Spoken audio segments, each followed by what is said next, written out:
una extraordinaria colega que es su especialista en enfermedades inflamatorias y enfermedades de uvea, que es la doctora Flor Arenas. La doctora Flor Arenas actualmente viene trabajando en el Hospital de la Luz en la Ciudad de México, en el departamento de uvea. Realmente es un placer tenerte, Flor. Quisiera, no sé si puedes abrir tu micrófono para poder comenzar. Muchas gracias por la presentación, Fer. Voy compartiendo pantalla. Sí, claro.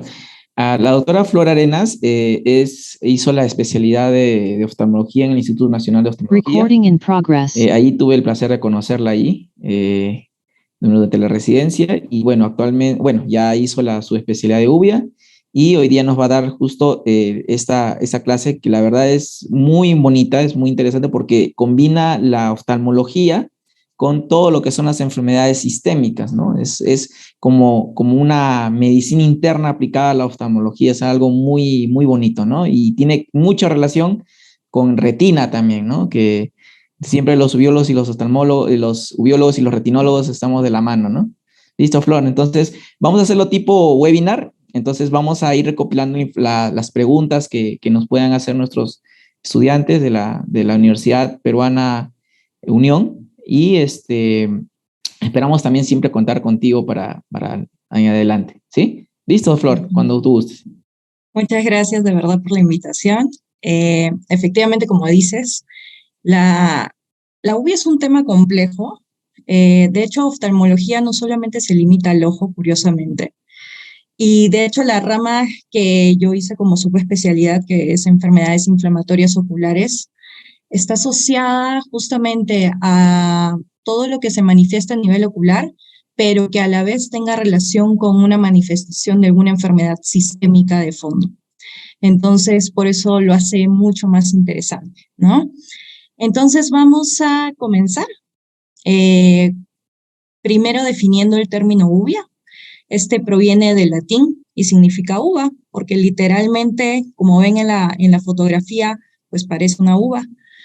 La uvea o tracto uveal es la principal capa vascular del ojo. Consta de 3 partes, las que están mencionadas ahí: el iris, el cuerpo ciliar, que está ubicado en la uvea anterior, y la coroides, que está ubicado en la uvea posterior.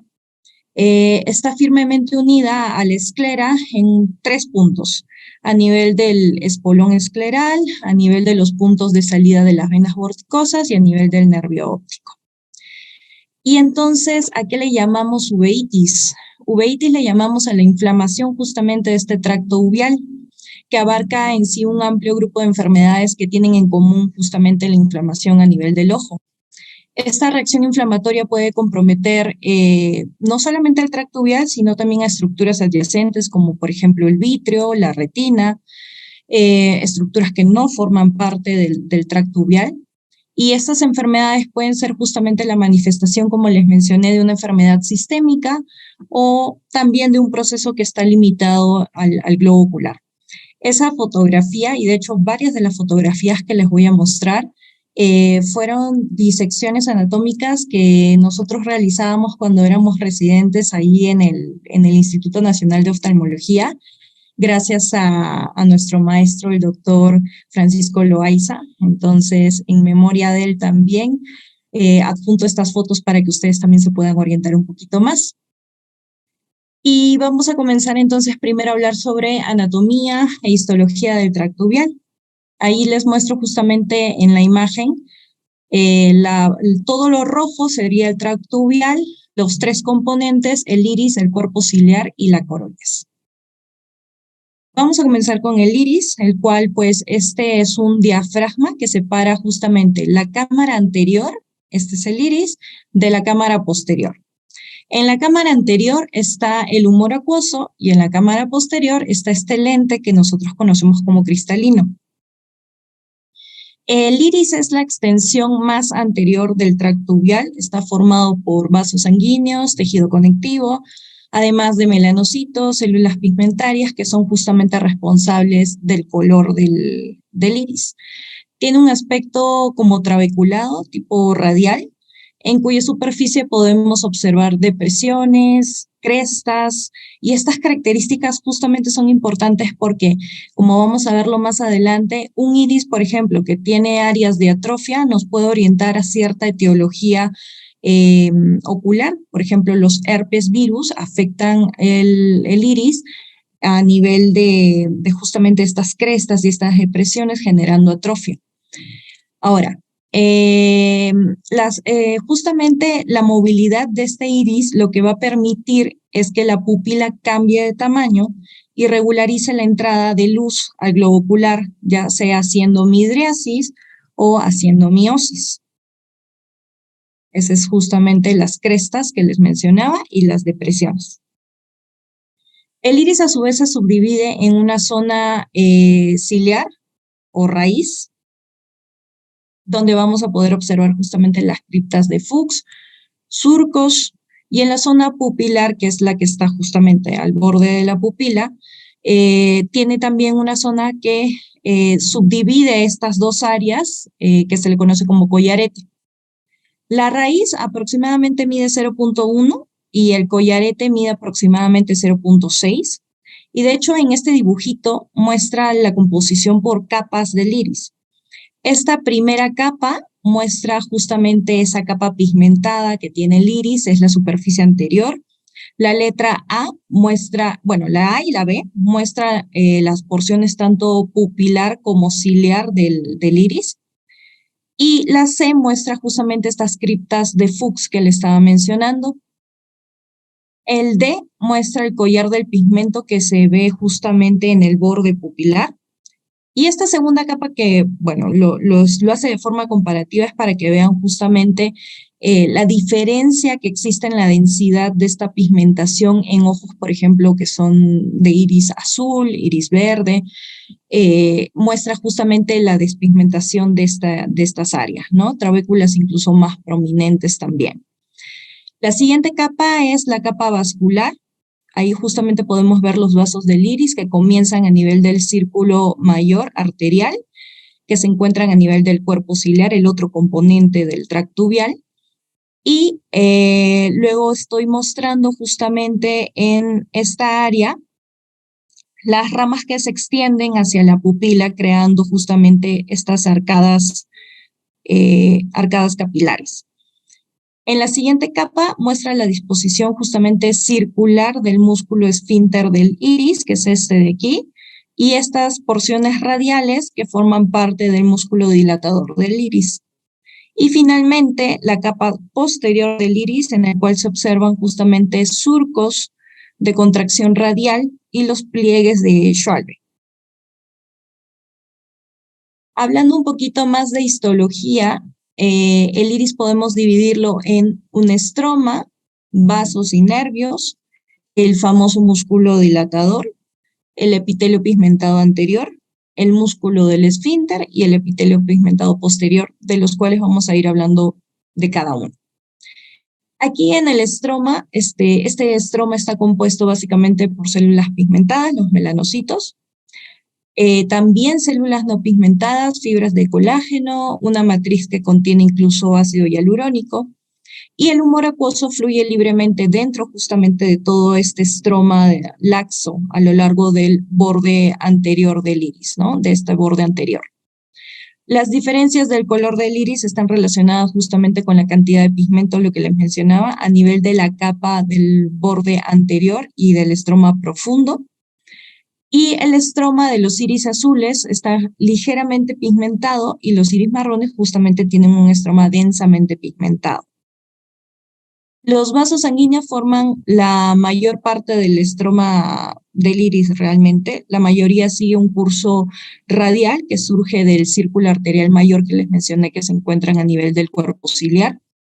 A nivel del collarete, que era lo que les mencionaba, la división que genera de la raíz y de la porción ciliar del iris, es la parte más gruesa del iris y aquí a este nivel es donde se produce la anastomosis entre la arcada arterial y venosa para formar el círculo vascular menor del iris. Entonces tenemos dos círculos vasculares, uno mayor a nivel del cuerpo ciliar y uno menor a nivel del iris, justamente en la zona del collarete.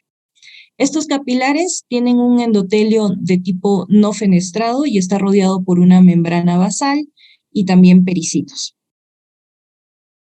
El músculo dilatador del iris se desarrolla a partir del epitelio pigmentado anterior. Este es el epitelio pigmentado anterior y se deriva del neuroectodermo. Es un músculo liso, tiene doble inervación, tanto simpática como parasimpática. El músculo dilatador se contrae en respuesta justamente a estímulos adrenérgicos de tipo alfa-1 y la estimulación parasimpática colinérgica puede tener justamente un efecto inhibitorio. El músculo esfínter del iris también se deriva del neuroectodermo, está compuesto de fibras musculares lisas, está situado cerca al margen pupilar a este nivel y recibe también una inervación primaria de fibras parasimpáticas que se originan del núcleo de Edinger-Westphal y viajan por el nervio oculomotor y responde justamente de forma farmacológica a una estimulación muscarínica. La inervación simpática más bien desempeña un papel inhibitorio, ¿no? Ayuda a relajar el esfínter en la oscuridad.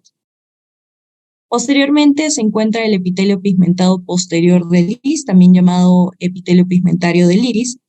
Este está densamente pigmentado y se continúa con el epitelio no pigmentado del cuerpo ciliar. Y desde allí con la porción neurosensorial de la retina, es decir, todo está comunicado. La superficie basal de la capa pigmentada bordea justamente la cámara posterior y aquí les mostraba justamente la comunicación que existe entre la capa pigmentada y la capa anterior pigmentada y la posterior. Y aquí las fibras del músculo dilatador. Esta inervación del iris, como mencioné, está dado tanto por la cadena simpática como parasimpática. Y la cadena simpática tiene su primera neurona o neurona de primer orden a nivel del hipotálamo posterior, viaja por el tallo cerebral y finalmente termina a nivel de la médula espinal en la sustancia gris. La segunda neurona hace sinapsis a este nivel y llega hacia los ganglios cervicales, tanto superior como inferior. Y finalmente la tercera neurona llega a hacer sinapsis a nivel del ganglio cervical, pasa por el plexo de la carótida interna, viaja por el seno cavernoso con la rama del quinto uno y finalmente pues termina inervando el músculo dilatador de la pupila. ¿Y por qué es importante? Porque, por ejemplo, tenemos el síndrome de Horner, que describe justamente los hallazgos clínicos que resultan de una interrupción a nivel de la inervación simpática del ojo. Y la tríada clásica que podemos observar es ptosis unilateral, o sea, caída del párpado, miosis y anhidrosis. No causa ningún trastorno visual funcional, pero sí es de gran importancia clínica. Es como una bandera roja, ya que nos está hablando del compromiso de esta vía durante todo su recorrido. La inervación parasimpática está dada por las fibras que salen justamente del núcleo de Edinger-Westphal, la cual se continúa con la división inferior del tercer par, hace sinapsis a nivel de los ganglios ciliares y continúa con los nervios ciliares cortos, inervando justamente el músculo esfínter del iris. Ahora vamos a hablar un poquito del cuerpo ciliar, es la continuación del tracto uvial, es la segunda parte, mide aproximadamente de 6 a 7 milímetros y consta de dos partes, pars plana y pars plicata. El cuerpo ciliar tiene como una sección, aquí justamente se los dibujé como una sección transversal de forma triangular y une los segmentos anterior y posterior del ojo. Tiene dos funciones principales este cuerpo ciliar. La primera, la formación del humor acuoso y la segunda, la acomodación del cristalino. También juega un papel en la salida del humor acuoso. Perdón. Listo, entonces vamos a hablar de las dos partes que tiene el cuerpo ciliar. El primero, la pars plicata, que está ricamente vascularizada, consta de aproximadamente de 70 procesos ciliares, incluso llegamos a a contarlos y hubo una oportunidad en la que también el doctor Loaiza nos comentaba que llegó a encontrar hasta 100. Las fibras zonulares del cristalino se insertan principalmente justamente a nivel de los valles de estos procesos ciliares, pero también a lo largo de la pars plana. La pars plana es la segunda parte de este cuerpo ciliar. Esta zona es avascular y es importante. ¿Por qué? Porque justamente a este nivel es donde nosotros podemos colocar ciertos medicamentos intravítreos, ya sea para infecciones, ya sea para controlar la vascularización en los casos donde hay, por ejemplo, retinopatía diabética, entre otras cosas. Entonces, nosotros podemos colocar inyecciones en el ojito y es justamente a este nivel, a nivel de la pars plana. ¿Por qué? Porque es avascular. Histológicamente hablando, tiene un epitelio ciliar. Este a su vez está dividido en pigmentado y no pigmentado. Luego le sigue el estroma y finalmente el músculo ciliar. Entonces vamos a hablar de todas estas áreas. Hablando del epitelio, el cuerpo ciliar está revestido por una doble capa de células epiteliales, el epitelio no pigmentado y el epitelio pigmentado. La lámina basal del epitelio no pigmentado mira justamente hacia la cámara posterior, a este nivel, lo que les estoy señalando, y la lámina basal del epitelio pigmentado más bien está unido al estroma del cuerpo ciliar y a nivel de los vasos, ¿ok? A este nivel. Entonces, ambas células, tanto del epitelio no pigmentado como el pigmentado, están orientados de vértice a vértice y están fusionados por un sistema de uniones celulares. Del lado lateral de las células del epitelio no pigmentado hay uniones estrechas, son las occludens, que mantienen justamente una barrera hematoacuosa. Esta barrera es importante porque cuando esta barrera se ve alterada, justamente pueden ocurrir estos procesos de uveitis.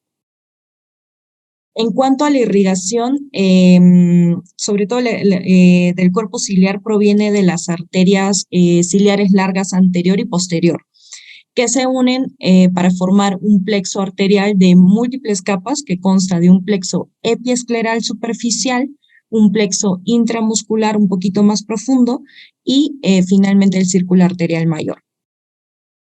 Ahí es importante recalcar que estos capilares son de tipo fenestrado, ¿ok? En cuanto al músculo ciliar, que les comenté que era como que la tercera capa de este cuerpo ciliar, es un músculo liso.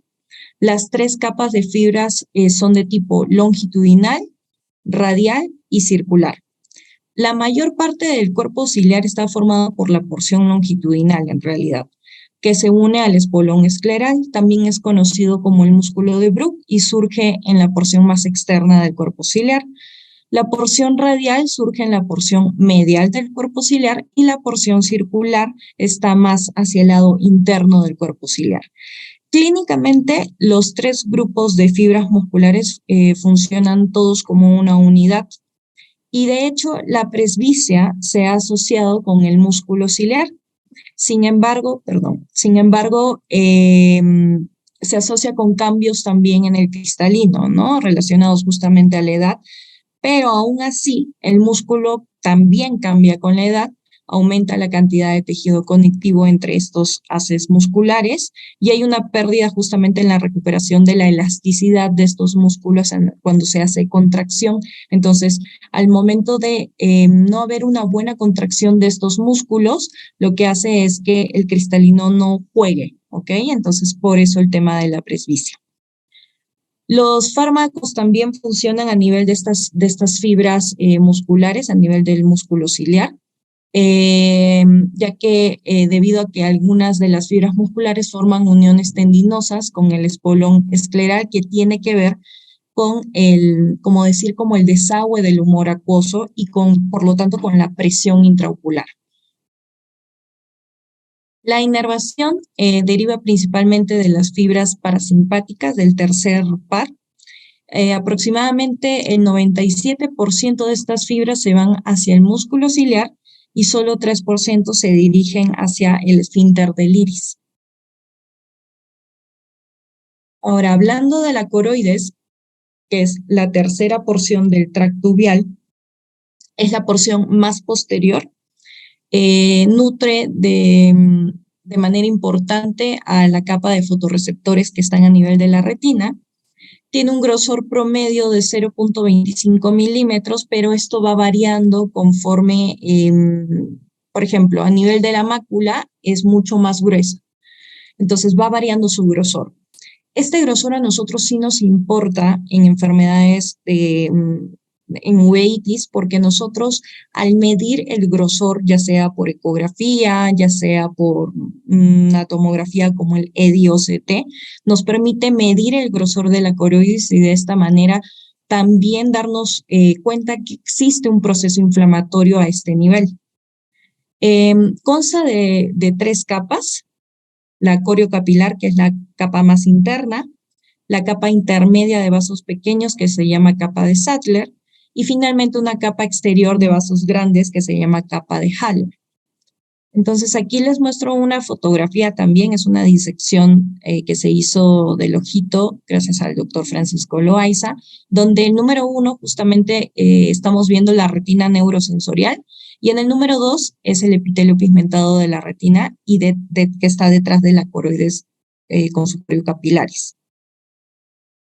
La perfusión de la coroides proviene tanto de las arterias ciliares posteriores largas y cortas como las arterias ciliares anteriores perforantes.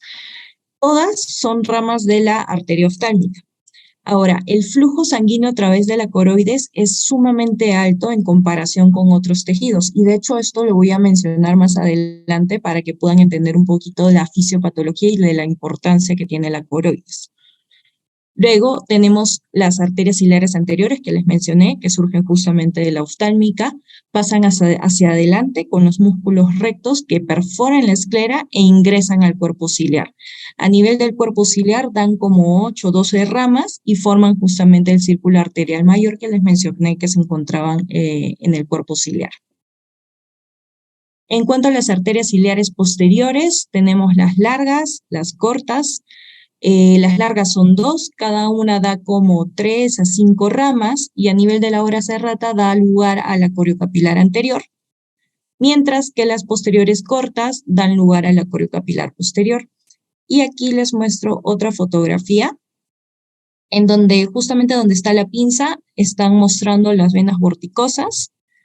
Las de aquí, las rojitas, el número 3, es la arteria y nervio ciliar largo posterior, que justamente salen más o menos a las horas 3 y 9 del nervio óptico. El 4 es el nervio óptico. Ok, este de aquí es el drenaje venoso. Está dado por las venas ciliares anteriores, las venas coroideas y las venas oftálmicas. Las venas ciliares anteriores lo que hacen es drenar toda esta sangre, son como análogos de las arterias, y discurre por los espacios subconjuntivales.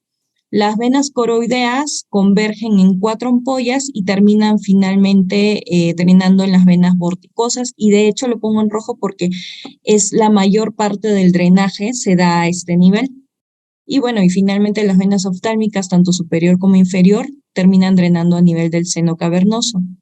Y esta foto lo que muestra es a nivel del número 2, las arterias y nervios ciliares que, como les dije, salen de más o menos a las 3 y 9 horas del nervio óptico. El número 3, este de aquí, es la vena vorticosa temporal superior. Y este es el tendón del músculo oblicuo, que está como que no está en su sitio, sino que está doblado, por decirlo así, para que justamente se pueda ver la vena vorticosa. Algo muy interesante es la neuroregulación a nivel de la coroides. De hecho, existe una inervación tanto directa como indirecta, ya sea a nivel perivascular o paravascular. Perivascular está dado justamente por un estímulo parasimpático y simpático que justamente juegan con la vasoconstricción y vasodilatación. Y esto es importante, ¿por qué? porque de hecho el estímulo alfa-adrenérgico trabaja sobre el músculo liso de los vasos de la coroides, generando esa vasoconstricción coroidea y disminuyendo la presión intraocular.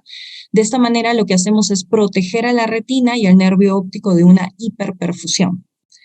En cuanto a la inervación parasimpática, que es la indirecta, se da a través de los nervios periféricos sensitivos, y no es en sí un nervio, sino que son comediadores colinérgicos como la sustancia P, el péptido relacionado con el gen de la calcitonina, el óxido nítrico. Todos estos al final lo que hacen es vasodilatación, pero eso es sumamente interesante sobre la neuroregulación de la coroides. Como les mencioné, tenía como capas, ¿verdad? La capa interna es la coriocapilar, es una capa continua de grandes capilares, más o menos miden entre 40 a 60 micras de diámetro, se encuentran por debajo del EPR, que es parte de la retina. Las paredes de los vasos son extremadamente delgadas y contienen múltiples fenestraciones, especialmente en la superficie que mira hacia la retina, y también cuenta con pericitos. La capa vascular se continúa, como les mencioné, con una capa media o capa de Sattler, que son básicamente arteriolas y vénulas, es la de aquí. Y la que le sigue es la capa externa o de Haller, que son vasos mucho más grandes, ya son arterias y venas. Los vasos a este nivel no están fenestrados y por lo tanto les pongo justamente una fluorangiografía. Nosotros lo que podemos hacer también es colocar un contraste a nivel de la vena y de esa forma teñimos todo el árbol vascular de la retina. Y es importante, ¿por qué? Es importante justamente el hecho de que estos capilares no sean fenestrados, porque las moléculas pequeñas de fluoresceína, que son las que dan el contraste, se difunden a través del endotelio de la coriocapilar y no escapan a través de estos vasos. Entonces, de esta forma nosotros también podemos ver todo el árbol vascular que existe en la retina. Nos orienta también sobre cómo está la coroides y es importante tanto en retina como en uvea la fluorangiografía. La membrana de Bruch, todo esto es una lámina de tejido conectivo que surge de la fusión de las membranas basales del EPR, que es parte de la retina, y de la coriocapilar. Cuando existen justamente alteraciones a nivel de esta membrana de Bruch, se pueden desarrollar membranas neovasculares que pueden llevar justamente a cambios maculares muy importantes y a una pérdida de la visión importante. A su vez, esta membrana está compuesta por 5 capas. La membrana del epitelio pigmentario, esta de aquí que es la capa de colágeno interna, la capa fina intermedia de tejido elástico, la capa externa y la membrana basal del endotelio de la coriocapilar, ¿no? Entonces todo a su vez está como que subdividido. Ahora, lo que les mencionaba, ¿no? La importancia o la fisiología o el rol que juega la coroides en el ojito. Básicamente, al ser una capa vascular, tiene una de las tasas metabólicas más altas por gramo de tejido en el cuerpo. La circulación coroidea suministra el 90% del oxígeno que consume la retina, sobre todo los fotorreceptores para que puedan trabajar. La coroides también tiene el flujo sanguíneo más alto de cualquier tejido del cuerpo y justamente las células del EPR, que son estas de aquí, las células del epitelio pigmentado de la retina, están anatómicamente asociadas con la coriocapilar, están expuestas a las tensiones de oxígeno más altas que cualquier tejido perfundido. Entonces, eso es justamente la importancia de esto, ¿no? Aparte de que nos permite también manejar un flujo sanguíneo rápido que disipa el calor y también pues nos ayuda a eliminar justamente la energía térmica obtenida por la absorción de luz, ¿no? Entonces, esa es la importancia de la coriocapilar. Otra estructura que está relacionada también con la uvea es la esclera. De hecho, este término en griego significa duro y cubre los 5/6 de la superficie del globo ocular. Tiene 2 aberturas, esta de aquí, la abertura anterior, que que es para la córnea, y la abertura posterior, que es para el nervio óptico.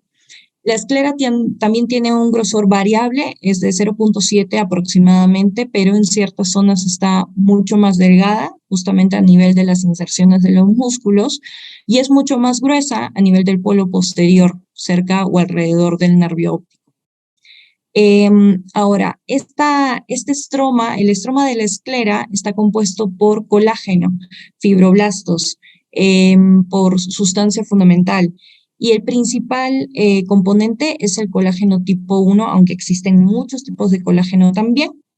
Y esto es importante y les menciono porque si bien es cierto, la córnea también está compuesta por colágeno, pero ¿por qué se explicarían entonces que la córnea sea transparente y la esclera sumamente blanca? Y es justamente por la disposición de las fibras de colágeno. Están como que más desordenadas a nivel de la esclera y por eso justamente es lo que le da ese color y no la transparencia que tiene la córnea. Aquí les muestro justamente la esclera. Existe también otra capa que se llama epiesclera y luego la conjuntiva, que es la parte más externa.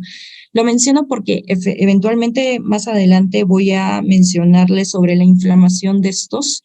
Y recuerden aquí, lo que quiero mostrarles es la vascularización de esta zona, más la esclera no tiene vascularización. Básicamente se nutre gracias a la epiesclera que contiene plexos vasculares. Entonces, en la esclera existen unas emisarias que son como canales a través de los cuales pasan arterias, venas, nervios, y su inervación está dada básicamente por el nervio ciliar anterior, tanto largos como cortos.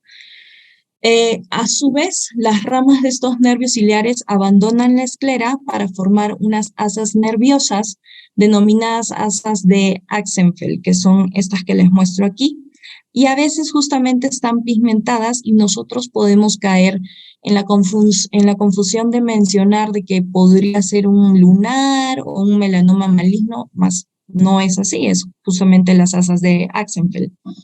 Mencionarles también que estas emisarias o estos canales son importantes. ¿Por qué? Porque se dividen en anterior, medio y posterior, y generalmente cuando hay un melanoma a nivel de la coroides, esta se puede extender hacia la parte externa a través de esta emisaria media. ¿Ok? Esto es un corte de hecho anatómico donde podemos ver este melanoma, esta área melanótica que está pigmentada y también área amelanótica donde no hay pigmento. Esta es la retina y a través de las emisarias medias pueden llegarse a extender hacia la parte externa del ojito, hacia la esclera. Luego sigue una capa o lámina fusca o supracoroides. Esta básicamente se funde con las láminas supracoroideas y supraciliares de la uvea. Es como una zona de transición, mide aproximadamente 30 micras de espesor y contienen melanocitos, fibroblastos, fibras de tejido conectivo y es una capa avascular. Entonces, aplicando un poquito de la anatomía que hemos visto, pues realmente, como les menciono, ni cuando somos médicos oftalmólogos generales llegamos a manejar muy bien el tema de la uvea. Y aquí les muestro una clasificación de la uveitis partiendo justamente de esta localización anatómica.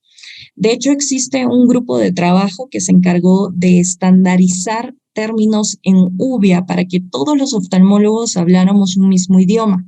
Y de hecho, divide la uveitis, de acuerdo a las zonas, en una uveitis anterior, que es lo que está aquí en rojito, que involucra justamente al iris, a la cámara anterior. La uveitis intermedia, que básicamente afecta la parte del vítreo, que si bien es cierto, no es parte del tracto uveal, pero como les mencioné, la inflamación puede ser adyacente también a estructuras que están cerca o contiguas. Y la uveitis posterior, que abarca básicamente pues la coroides, ¿ok? Y también la retina. Cuando todos estos componentes se ven afectados, como lo mostramos aquí, nosotros le llamamos panuveitis, ¿ok? Entonces, la uveitis anterior, de hecho, es una de las más frecuentes. Están todas estas estructuras que les pongo ahí en la diapositiva afectadas. ¿Qué es lo que clínicamente nosotros podemos observar o el paciente puede mencionar? Es que te dicen que de un momento a otro empiezan a presentar ojo rojo, que la luz les molesta mucho y justamente por lo que les molesta la luz genera un dolor ocular. Ahora, son potencialmente amenazantes para la vista y representan incluso el 10% de la ceguera legal. Y aquí les muestro una tablita con todas las causas de uveitis anterior, pero la mayoría es idiopática. Cerca del 30-40% de las uveitis anteriores nunca sabemos cuál es la causa, pero pueden estar asociadas, como ahí les menciono, a espondiloartropatías asociadas a HLA-B27, sobre todo esta, que es lo más común, ¿no? Después de las idiopáticas, pues lo más común es que sea asociada a un HLA-B27. Ahora, incluso aquí les muestro una fotografía, esta de aquí, es lo que más me importa. Cuando nosotros hacemos un corte en la lámpara, nosotros lo que queremos hacer es justamente evaluar el contenido que hay en la cámara anterior. Y si se dan cuenta, aquí hay un montón de células. Estas son células inflamatorias, ¿no? Nosotros a esto le llamamos efecto Tyndall. Y de hecho es un fenómeno físico, ¿no? Que causa que las partículas coloidales en una disolución sean visibles justamente al dispersar la luz. Nosotros a estas células, de hecho, hacemos un haz de luz de 1 por 1 milímetro y contamos cuántas células hay. De acuerdo a la cantidad de células, nosotros decimos, hay una celularidad de 1 cruz, hay una celularidad de 4 cruces. De hecho, aquí les muestro la tablita, esta que les menciono de este grupo que estandarizó los términos. Y si contamos las células, por ejemplo, en ese haz de luz de 1 por 1, contamos 4 células, estaríamos hablando de 0.5 cruces, o sea, trazas. Si en ese haz de luz encontramos 20 células, corresponde a una celularidad de 2 cruces. Entonces, conforme más cruces haya, nos vamos a orientar a que hay mucho más inflamación. ¿Ok? Por otra parte, aquí está. Les quería mostrar también que a nivel de la córnea, en la parte posterior, de hecho, de la córnea, también existen unos depósitos que nosotros le llamamos depósitos retroqueráticos. Esto son acúmulo de células inflamatorias a nivel de la capa endotelial y estos depósitos o precipitados retroqueráticos pueden encontrarse dispersos, pueden encontrarse centrales, pueden encontrarse hacia inferior y de hecho hasta la disposición de estos depósitos nos pueden orientar a ciertas etiologías. Aquí, por ejemplo, los primeros que les muestro aquí son básicamente depósitos retroqueráticos estelares, de ahí los depósitos gruesos y los depósitos finos. Todo eso nos puede orientar a ciertas patologías. Si nosotros vemos, por ejemplo, depósitos muy gruesos, estamos hablando de componente de una enfermedad inflamatoria de tipo granulomatoso. ¿Y qué enfermedad puede estar asociada a una enfermedad granulomatosa? Por ejemplo, tuberculosis, ¿no? Depósitos finos, pues nos pueden orientar ya a patologías no granulomatosas, por ejemplo, herpes, o en fin, ¿no? Entonces, pues estos detalles y estas características nos van orientando justamente a la etiología de la uveitis. Y aquí les muestro justamente en qué enfermedades podemos encontrar depósitos granulomatosos, no granulomatosos, si estos son estrellados, si estos son pequeños, etc. Otras características que vemos, por ejemplo, son nódulos a nivel del iris. Esto también nos habla de un componente granulomatoso, ¿ok? Y de acuerdo a su localización tienen un nombre. Si están en el borde de la pupila, nosotros le llamamos los nódulos de Keppe, y si están más adentro, a nivel del estroma, nosotros los llamamos nódulos de Busacca. Lo que les mencionaba de las características del iris, que normalmente hay crestas y valles. Entonces, si encontramos áreas de adelgazamiento del estroma, pérdida de pigmento, áreas de atrofia, pues podemos pensar en ciertas etiologías. Si, por ejemplo, esta atrofia es difusa, podemos pensar en una enfermedad de Fuchs, que, bueno, es una entidad netamente ocular. Si lo vemos en un sector, podemos pensar en un herpes. Entonces, todas estas características son importantes, ¿no? Esos son los nódulos de Busaka. Otra cosa que podemos encontrar, de hecho, es hipopión en cámara anterior. Esto nos habla de una reacción inflamatoria súper intensa, tanto que se depositan a nivel inferior. Hay ciertas enfermedades que nos dan más hipopión que otras, por ejemplo, enfermedad de Behçet. Las HLA-B27 son características ver este hipopión, ¿no? Esta reacción inflamatoria sumamente abundante. Otra cosa que puede pasar con la reacción inflamatoria es que el borde pupilar normalmente, pues ya sabemos que es circular y juega, ¿verdad? Aquí lo que podemos observar son sinequias, o sea, son adherencias a estructuras anteriores bueno, a nivel del cristalino o a nivel incluso de la córnea. Entonces, estas sinequias, pues también nos están hablando de un proceso inflamatorio. Algunas enfermedades inflamatorias también cursan con aumento de la presión intraocular y eso también nos habla de ciertas etiologías, entonces solamente como para que lo tengan en cuenta. Luego les mencioné de la uveitis intermedia que básicamente afecta el vítreo y el cuerpo ciliar. Las causas más frecuentes también son idiopáticas, casi el 70% es idiopático. Y el paciente lo que va a manifestar básicamente son como que visión borrosa, puntitos, mosquitas que no desaparecen. Entonces, aquí justamente les muestro las etiologías, que como les mencioné, las idiopáticas son la gran mayoría. Pero, por ejemplo, si encontramos este componente en una mujer joven, hay que descartar que no haya esclerosis múltiple, porque eso también lo puede provocar. Y así nos vamos a ir orientando. ¿Qué es lo que vamos a ver? Esto ya es cuando nosotros dilatamos el ojito y vemos el vítreo.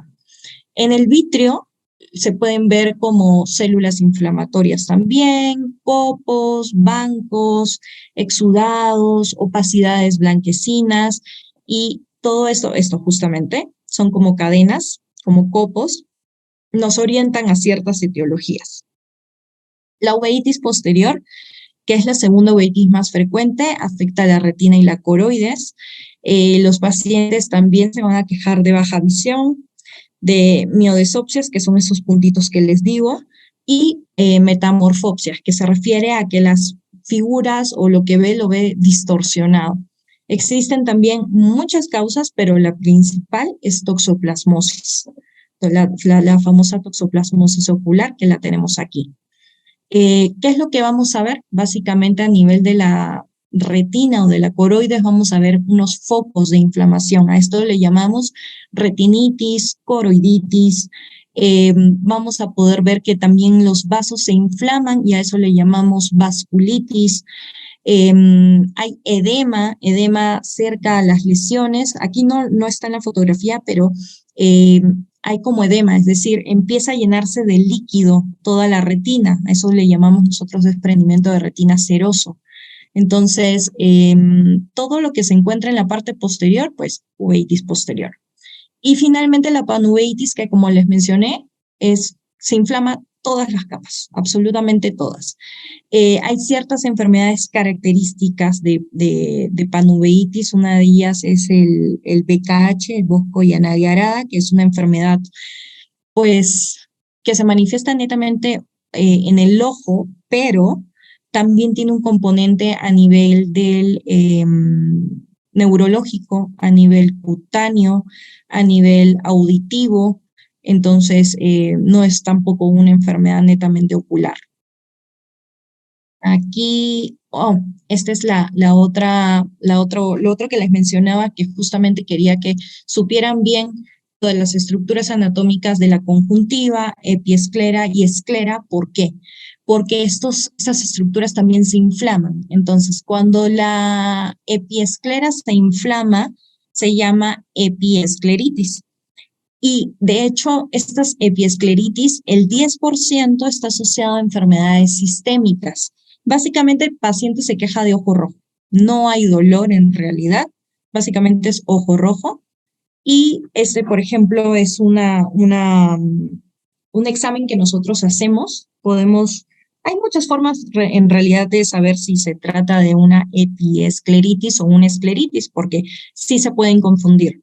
Pero una de ellas es utilizando un vasoconstrictor, tal como la fenilefrina al 10%.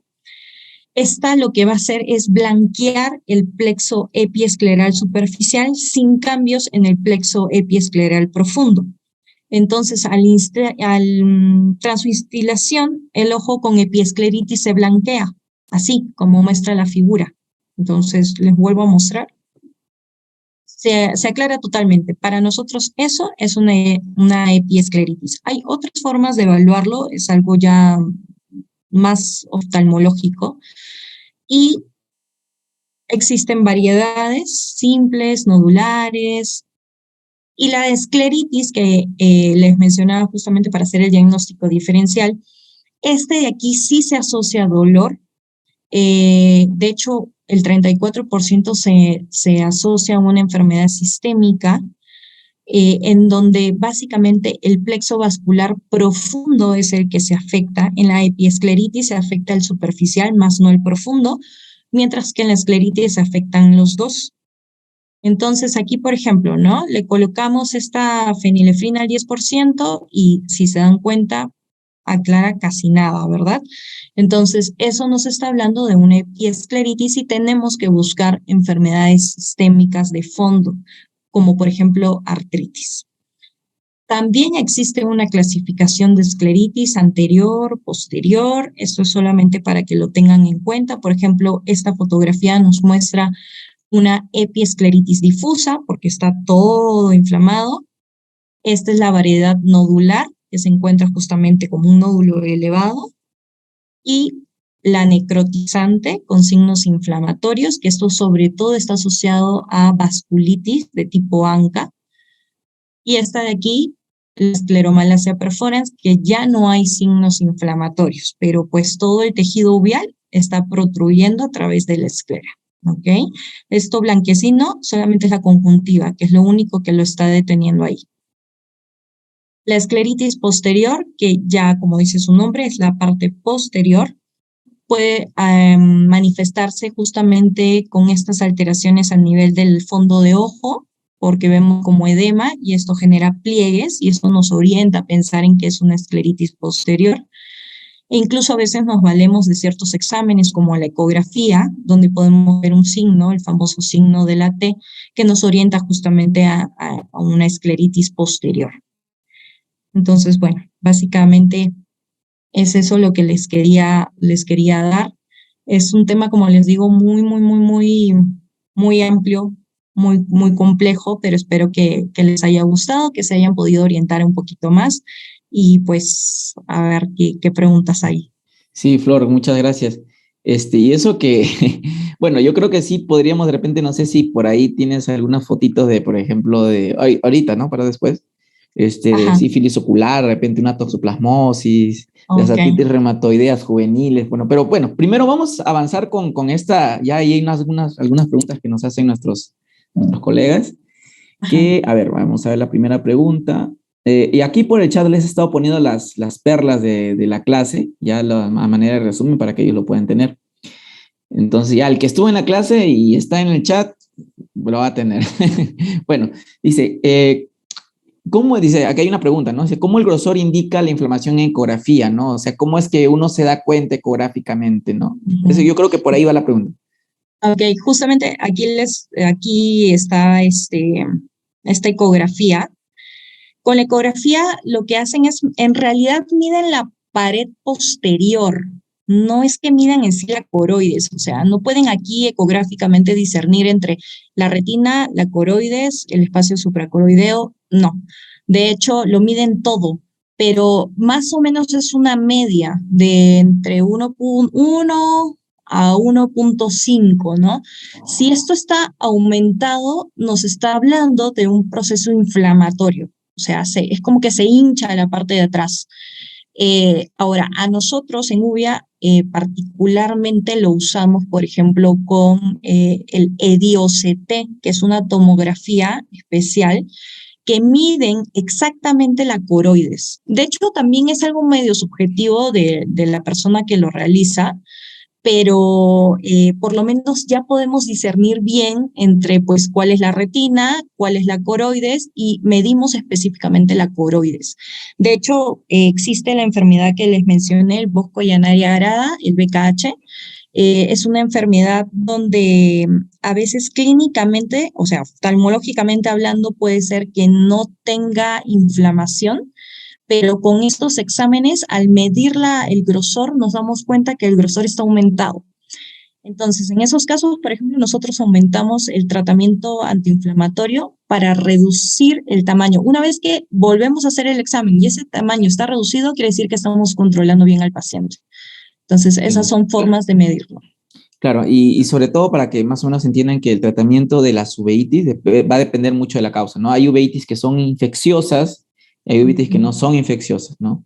En el caso, por ejemplo, de las reumatológicas, el tratamiento es con corticoides, ¿no? ¿Y cómo es el tratamiento con corticoides? Y a ver si nos puedes explicar un poquito de repente, si es sistémico, solo es oral, o hasta qué extremo podemos llegar en algunos casos, inclusive.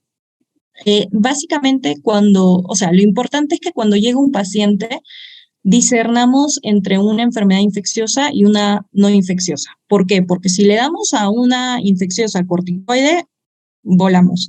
Entonces, una vez que ya establecemos un diagnóstico de no infeccioso y confirmamos un diagnóstico reumatológico, nosotros podemos dar tratamiento con corticoide vía oral. Incluso no es recomendable que el corticoide se dé por un periodo prolongado. Lo que se busca en realidad es que el corticoide actúe rápidamente y lo que queremos es justamente eso, algo que actúe rápido, que nos baje la inflamación mientras iniciamos un tratamiento inmunosupresor que nos ahorre corticoides, ya sea, por ejemplo, azatioprina, metotrexate, en fin, ¿no? Todos los, Claro. exactos, existen X inmunosupresores, entonces lo que hacemos justamente es eso, ¿no? El corticoide es una terapia puente, no lo podemos usar de forma prolongada por los efectos adversos que hay, ¿no? Básicamente, pues, el aumento de la glucosa, la diabetes, a nivel psicológico Cushing, incluso, ¿no? Cushing, ¿no? Hipertensión arterial, las necrosis avasculares de las cabezas del fémur, ¿no? Entonces, todas esas etiologías, todas esas complicaciones tenemos que evitarlas. ¿Cómo? Reduciendo el periodo prolongado del uso de corticoides y justamente lo que hacemos es iniciar inmunosupresores, ¿no? Ahora, corticoides también los usamos de manera tópica, sobre todo en casos donde haya una uveitis anterior, netamente. Otra forma de usar corticoides es con las inyecciones transeptales, es decir, aquí a nivel de, por decirlo como que el párpado, ingresamos con corticoides, incluso de depósito, incluso, por ejemplo, puede ser dexametasona de depósito, lo colocamos ahí para, por ejemplo, las parplanitis, que son otras etiologías, son unas enfermedades básicamente en niños que afectan la intermedia, por decirlo así, y también nos valemos de eso. Entonces, en realidad usamos el corticoide de muchas formas, ¿no? Y va a depender mucho de qué uveitis, ante qué uveitis estamos. Claro, y hay casos muy refractarios donde se usa terapia inmunológica, ¿no? Es decir, nos puedes hablar algo muy breve de eso. En realidad, nosotros manejamos mucho los inmunosupresores. Nos va bien con el metotrexate, solo que aquí a veces en México escasea un poco y azatioprina es lo que más, de hecho, manejamos más.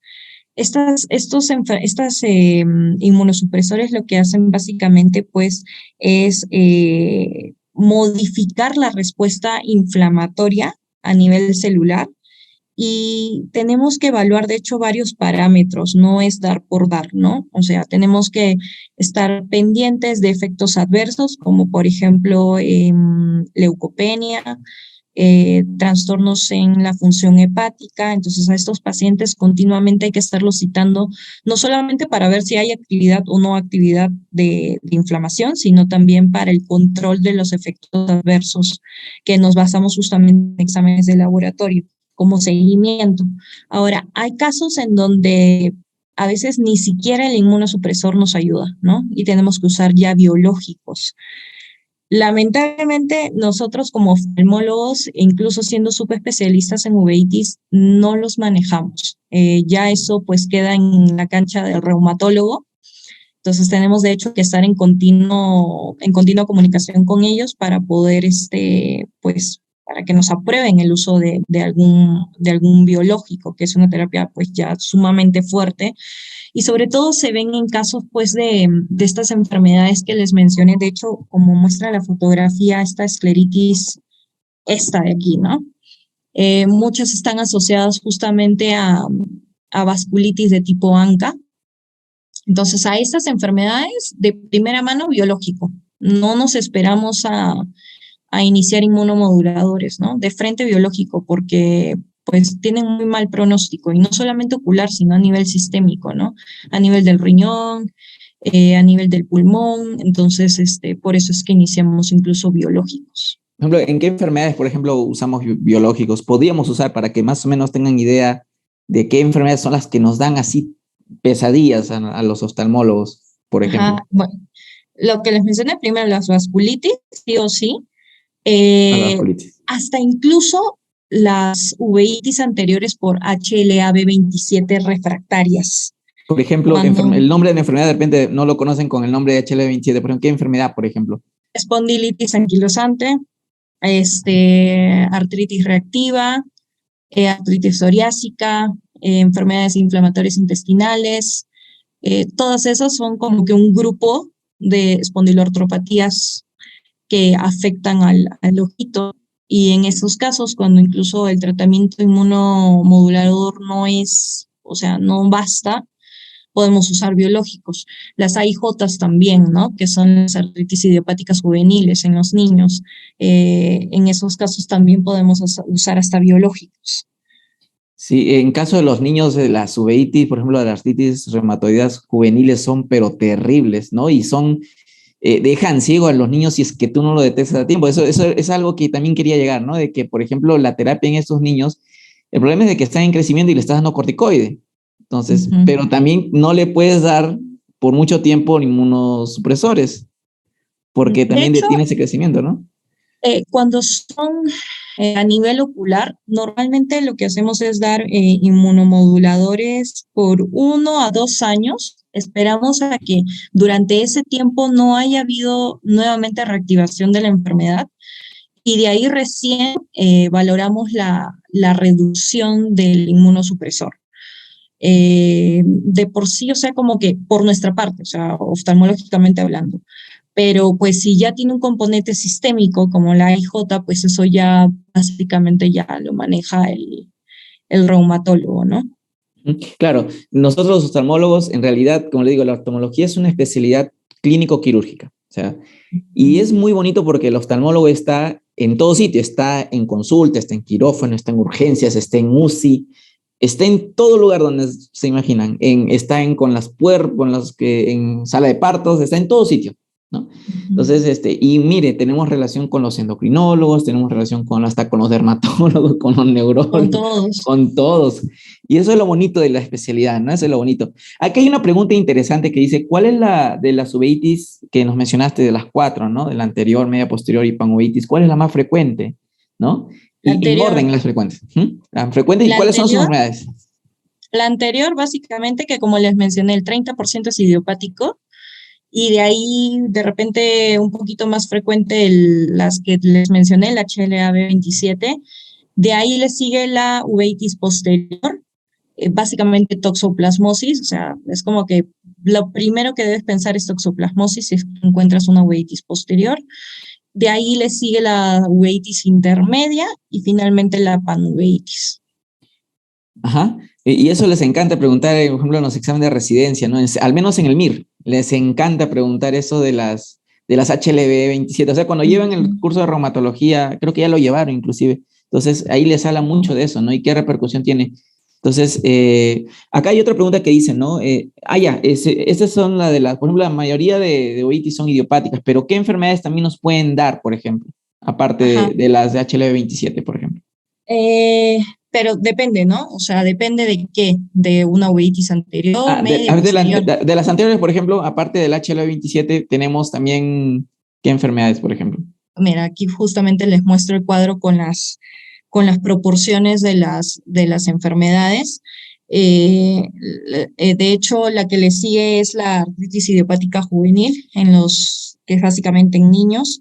Las uveitis herpéticas, eso también es el pan de cada día, eso lo vemos en consulta cada rato. Eh, de hecho, para el herpes hay que orientarse bien. Mucho importa la anamnesis que le hagamos al paciente.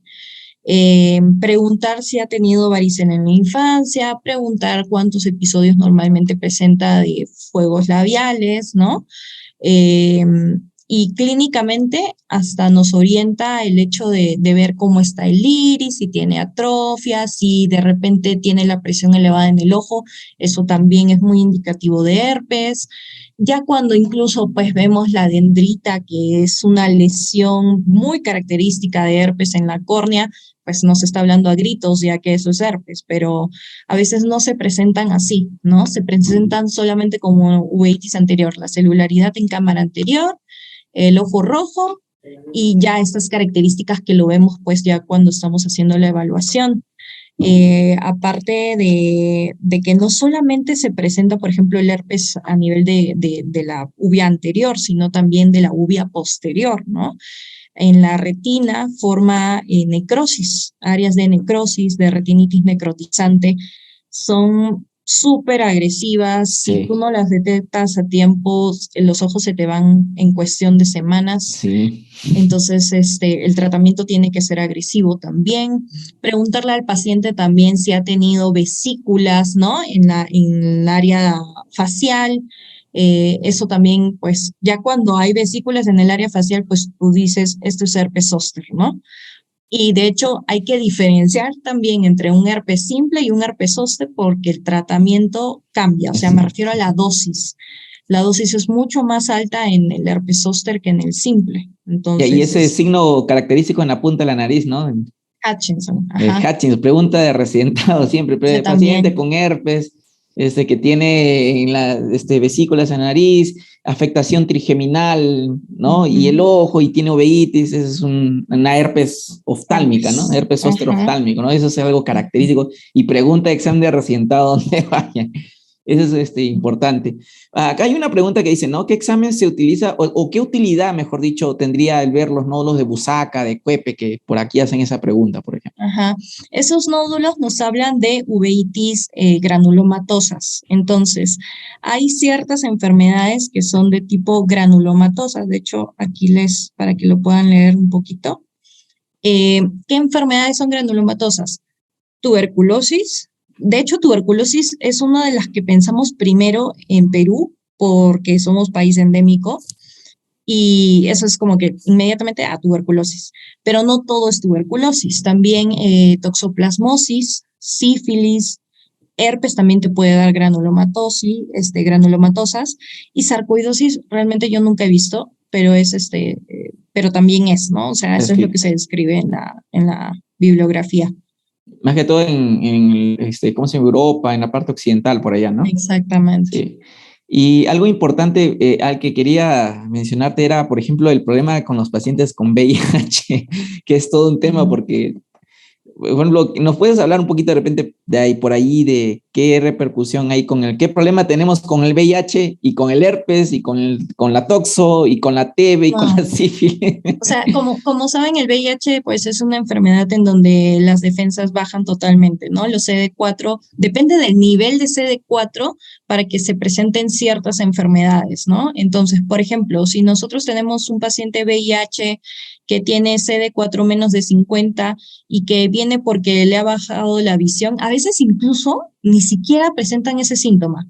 Y solamente la exploración, porque cayeron, le encuentras focos de retinitis por citomegalovirus. Entonces, de hecho, eso sí quiero que se lo lleven así en la cabeza, porque es muy importante tamizar a los pacientes con VIH cuando aún no han iniciado tratamiento con Targa, para canalizarlos por oftalmología y poderlos ver, porque justamente a veces estas enfermedades no dan síntomas, entonces pueden tener esta retinitis por citomegalovirus, incluso son de muy lenta progresión, están muy periféricos, entonces realmente no te va a dar un componente de baja visual, ¿no? Incluso ellos están tan inmunosuprimidos que ni siquiera hacen reacción inflamatoria. Entonces, no hay forma de saberlo hasta que no le hagas un fondo de ojo y encuentras esa retinitis ahí. Y es importante, ¿por qué? Porque tenemos que tratarla primero antes de que inicie tratamiento con Targa.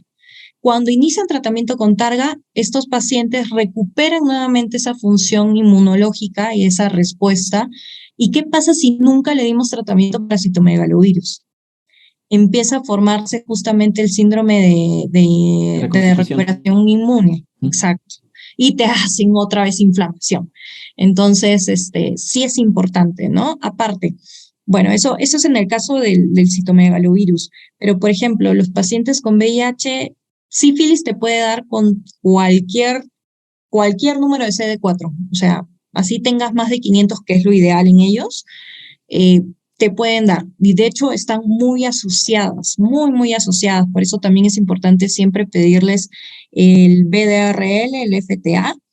Y no solamente eso, sino pedirles las diluciones, porque los pacientes con VIH normalmente hacen un efecto que se llama efecto Prosona, hace que se negativice el VDRL. Entonces tú dices, no, es VDRL negativo, pero es porque no le pediste titulación. Entonces tienes que pedirle titulación para justamente, incluso le pones pedir titulación, descartar efecto Prosona, y ahí te sale, ¿no? Que sale positivo para una dilución en 1/64, por ejemplo, ¿no? Entonces, eso es súper importante también en los pacientes con VIH. Y en general VIH es como que todo un mundo, es todo otro mundo de la uvia, o sea. Sí, y ahí viene la relación que tenemos con los infectólogos. Así nació el amor entre los Exactamente. infectólogos y los oftalmólogos. Exactamente. De hecho, Sí, ya ando contactándome con infectólogos sí. para ver cómo le hacemos. Sí, definitivamente. Acá hay otra pregunta, dice, por ejemplo, hablamos de los desprendimientos de retina serosos. Bueno, es lo que tú llamabas el edema, ¿no? Ese edema grande. Ajá. Dice, cuando está con edema en el ojo, ¿qué hacemos en esos pacientes? ¿Qué enfermedades me pueden dar o cómo lo tratamos, por ejemplo? Realmente el desprendimiento de retina seroso es muy inespecífico, no es que te oriente a cierta etiología, pero por ejemplo, a nivel oftalmológico, una enfermedad que se caracteriza así por desprendimientos de retina seroso que son incluso hasta bulosos, que llegas a ver la retina pegada al cristalino, son el BKH. Es una enfermedad básicamente en mujeres jóvenes, que si tú te viene a la consulta o te viene de emergencia normalmente, ¿no? Baja visual de forma abrupta, bilateral en ambos ojos en una mujer joven, automáticamente piensas en BKH. Entonces lo dilatas, ves el desprendimiento de retina seroso y en esos casos nosotros lo que hacemos es iniciar tratamiento con corticoides a la vena, o sea, pulsos de metilprednisolona. Por lo menos 3 días, 1 gramo al día. El tema es que primero descarta los infecciosos, ¿no? Nosotros lo que Ajá. hacemos es pedir como que un perfil basal, o sea, ver cómo está su biometría hemática, su glucosa, su química sanguínea, el PPD, BDRL, FTA, VIH, y si todo sale negativo, iniciamos pulsos de metilprednisolona.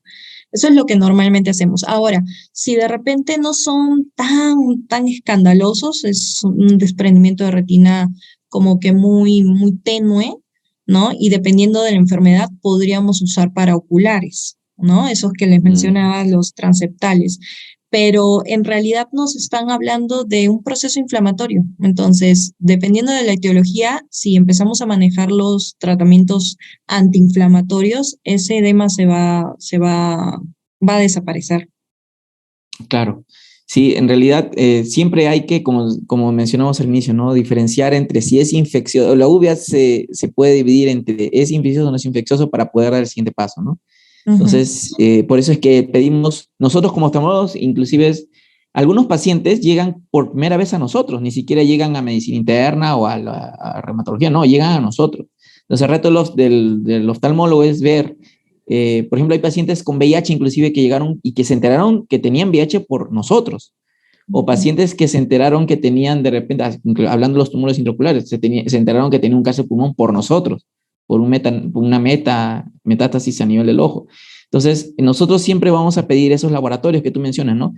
Todos los infecciones, VIH, Ujú. sífilis, toxoplasmosis, tuberculosis, o sea, lo más frecuente, ¿no? Entonces, sí, en Eso, realidad es eso. justo algo importante, y es que, pues, eso lo aprendí aquí.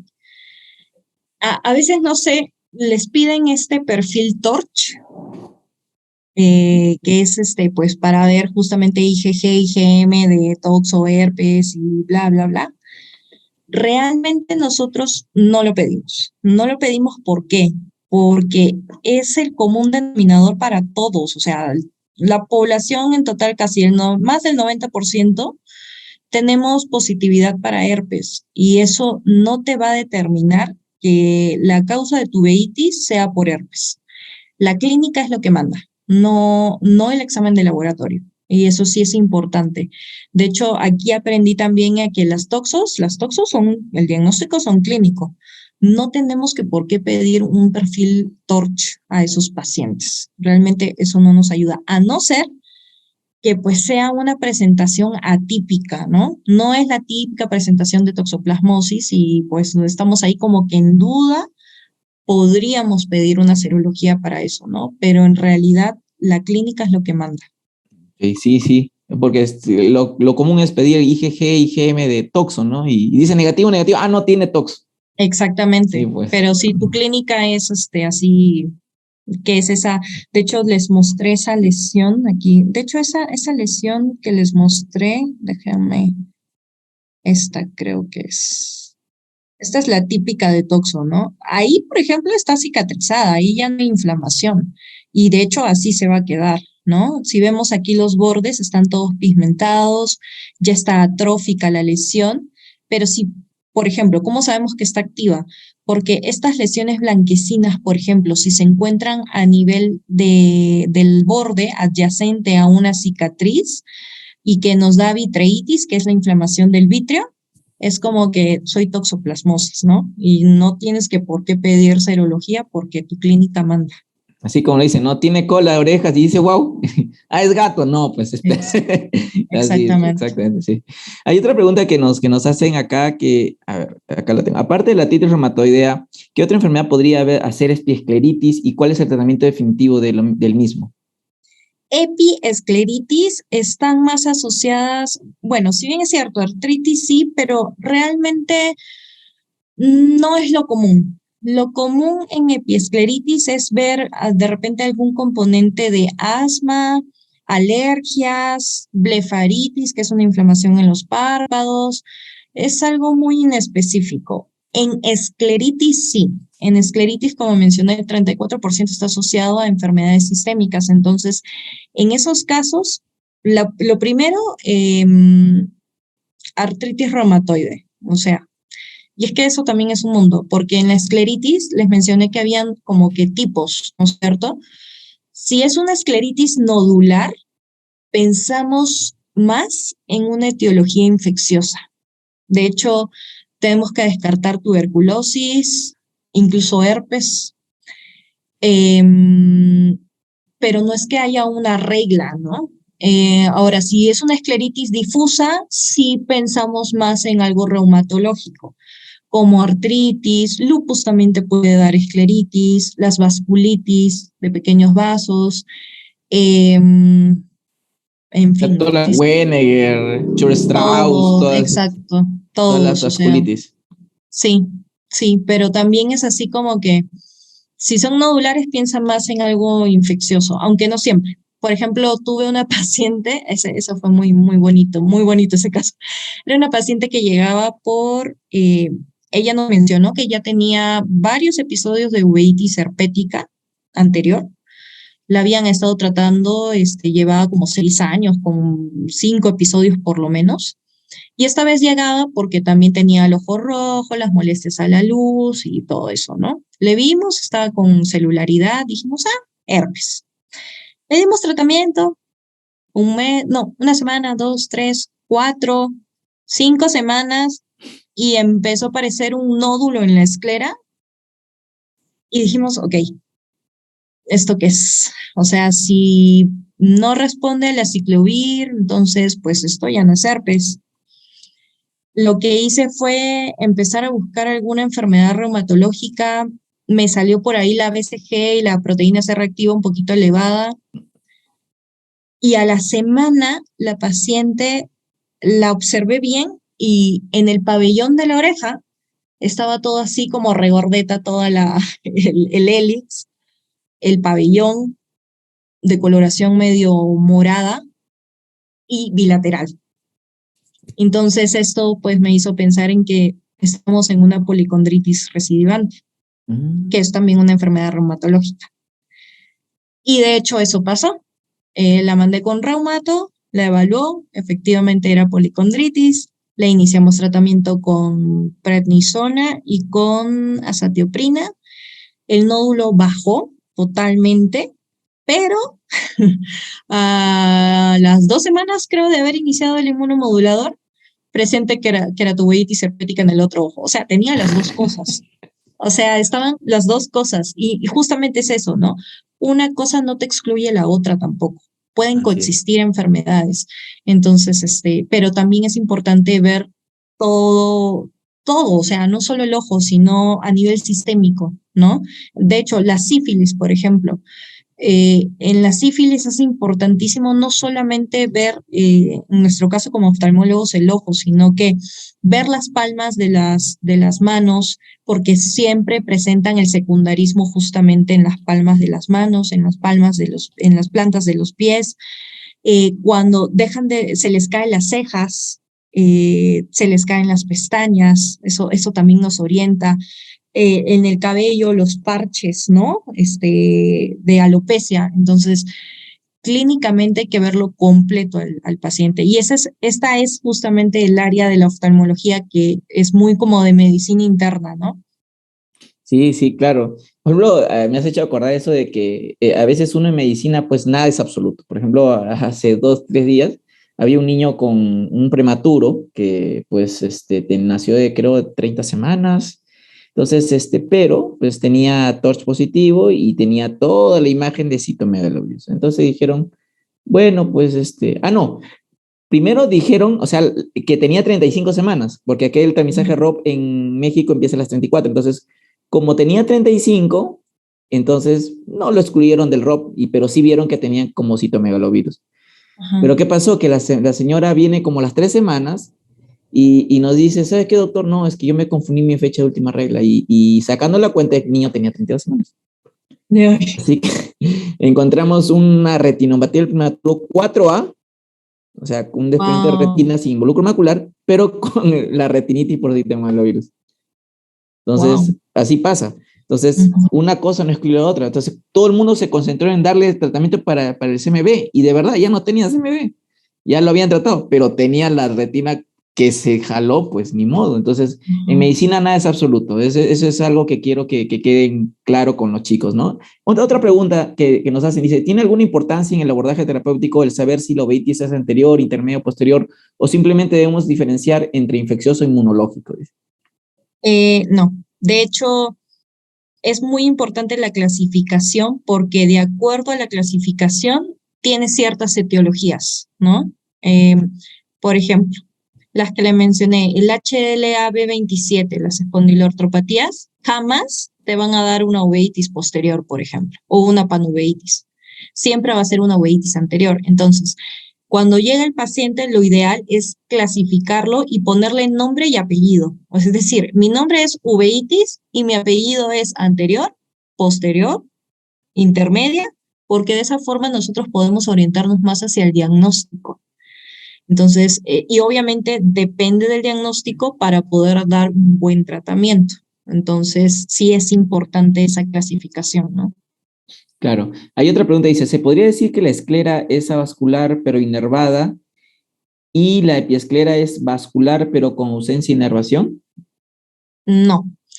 La epiesclera y la esclera están inervadas. Ahora, en cuanto a irrigación, o sea, a vascularización, la esclera es avascular y la epiesclera es vascular.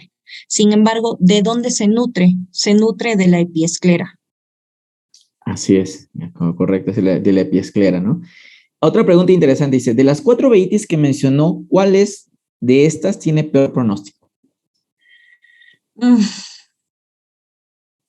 yo, ay, Es que, es que tendremos que ver si es pronóstico anatómico visual, creo yo, por ahí de repente empezar, ¿no? sí, yo creo que más las uveitis posteriores son las más difíciles, no de manejar, sino de acuerdo a donde se encuentre la lesión, te va a generar mayor baja visual, ¿no? Como la Entonces, foto que está allí, ¿no? La que tienes. exactamente, exactamente. Si tienes una toxoplasmosis que te afecta el área macular, que es justamente este sector central, olvídate, ¿no? El pronóstico es malísimo. Pero también existen estas toxoplasmosis que se van generalmente a la periferia y esas, pues no te va a causar mayor problema, ¿no? Ni siquiera baja visual. Entonces es relativo, no Relativo. sabría exacto. Ahora, por ejemplo, las panuveitis, ¿no? Que afectan todo el globo ocular. A veces estas panuveitis están asociadas también a tumores, ¿no? Como linfoma, por ejemplo. Y el linfoma ya sabemos que tiene un muy mal pronóstico, no solamente por el ojo, sino por el componente sistémico. Entonces, pues no sabría decirte cuál en Claro. realidad es peor que la otra, ¿no? Sí, en realidad, por ejemplo, las uveitis anteriores, por ejemplo, esas que te destrozan el segmento anterior, por ejemplo, Exactamente, esas las sí que le va son muy mal. agresivas, ¿no? Sí. Exacto. En los juveniles, por ejemplo, ¿no? Que lo hace chicharrón al ojo, te eleva la presión, es paciente que pone válvula. No, justo tenemos un paciente, tendrá que 37 años y le diagnosticaron espondilitis anquilosante desde niño, desde los 8 años. Obviamente tiene uveitis anteriores a repetición, o sea, no pasa un mes en el cual no tenga uveitis, ya se le dio tratamiento con corticoides, inmunosupresores, biológico y ha fallado incluso el tratamiento biológico. Ya no sabemos qué hacer. Sí, son casos así refractarios, ¿no? Que son, Ujú. pero terribles, sí es cierto. Pero obviamente, como dices tú, o sea, totalmente destrozado el segmento anterior, ¿no? Sí. Sí, la retina puede estar bien, ¿ah? De repente la retina está bien, pero el Sí, segmento de hecho anterior, sí, pero toda la parte anterior está mal, entonces, y no hay forma de cambiar esa anatomía toda alterada. claro, dice.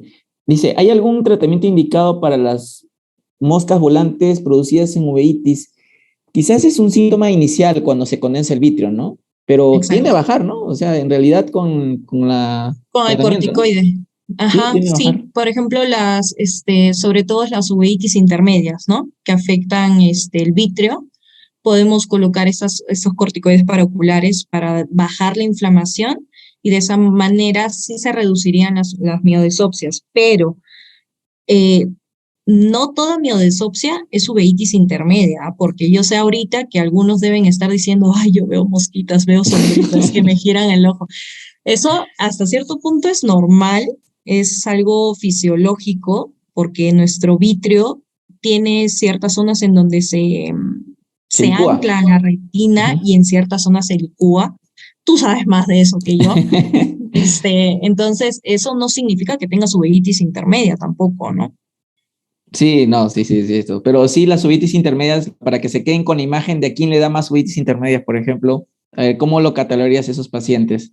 ¿Qué edad, más o menos, por ejemplo? Es variable, pero por ejemplo, uveitis intermedias hemos visto en, como les dije, mujeres jóvenes descarta escleritis múltiple, ¿no? En los niños, estos copos se ven sobre todo hacia la parte inferior, hacia el nivel de la pars plana, que es parte del cuerpo ciliar. Y a esos pacientes, pues de hecho se les cataloga como pars planitis, que son niños, y que de hecho conforme pasan los años va mejorando. O aquellos pacientes, por ejemplo, sarcoidosis también te da uveitis intermedia, enfermedad de Lyme te da uveitis intermedia, sífilis te da uveitis intermedia. Casos en donde, por ejemplo, vemos estos cositas blancas, pero en línea, como en collar de perlas, nos orientan más a una etiología por hongos. Entonces, pues hay infinidad de grupos etarios, y eso depende de la etiología, ¿no? Sí, totalmente de acuerdo. Hay una pregunta interesante, ¿ah? Que dice, ¿después de cuánto tiempo se debe iniciar tratamiento de uveitis en pacientes que acaban de iniciar targa? ¿O cómo es el targa primero, tratamiento oftalmológico? Por ejemplo, si se refieren a lo del citomegalovirus. Bueno, de repente con TB o con sífilis o con cualquier enfermedad, por ejemplo. Que lo más común creo que es TB o con VIH o sífilis con VIH. Entonces, ¿qué hacer primero para que ellos sepan? Primero es tratar la enfermedad infecciosa, o sea, sí o sí. Ahora, el tiempo es relativo y eso en realidad lo determina el infectólogo. Generalmente, por lo que he visto, es a las 3 semanas o 4 semanas de iniciado el tratamiento infeccioso, pero no siempre es igual, o sea, se individualiza en cada paciente y depende justamente de qué enfermedad infecciosa estamos hablando. Yo como oftalmóloga veo más lo del citomegalovirus, entonces normalmente sí lo inician como en las 4 semanas, 3 semanas, 4 semanas de haber iniciado ya el valaciclovir. Claro, para que les quede claro, es que siempre si tenemos VIH y cualquier enfermedad, TB, sífilis, citomegalovirus, primero entonces tratar la enfermedad de fondo y después dar el targa. Variable el tiempo, 3, 4 semanas. ¿No? Eso quiero que quede claro porque sí es importante. Porque si falla algo, le van a echar la culpa al interno, le van a echar la culpa al residente que no se dio cuenta, que no le pidió el examen. Entonces sí es importante eso, ¿no? Ahora, también hay Dice, sí, pacientes que, por ejemplo, son pacientes que ya han iniciado targa hace muchos años y que igual aún así se pueden infectar en el interín donde todavía están iniciando tratamiento con targa, y es porque, bueno, no sé, abandonaron el tratamiento o el tratamiento no fue lo suficiente como para aumentar los CD4 y sí te bajó la carga viral, pero tu conteo de CD4 no sube. Puede pasar, a eso se le llama falla virológica. Entonces, en esos momentos también ellos pueden volverse a reinfectar y eso incluso no es que suspendan el targa para dar el tratamiento a la infección, sino que va concomitante. claro, sí, sí, sí, sí. Hay una pregunta que dice, ¿no? Nos mencionaron la prueba con fenilefrina para identificar la especialitis. ¿Qué herramientas diagnósticas tenemos para diferenciar, por ejemplo, las uveitis anteriores, media y posterior, por ejemplo?